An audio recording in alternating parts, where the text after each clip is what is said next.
once again.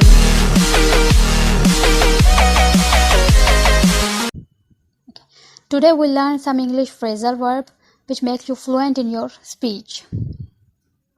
The first phrasal verb is touchdown. Touchdown means land. The plane has touched down. The plane has touched down.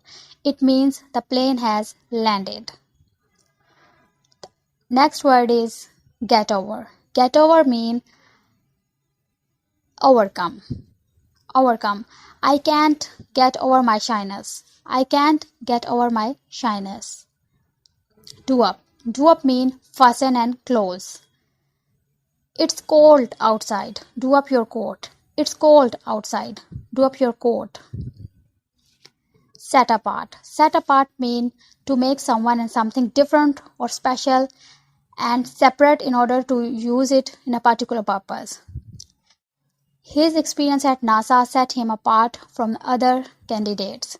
His experience at NASA set him apart from other candidates. Last is get off. Get off means finish. I get off work at 6 p.m.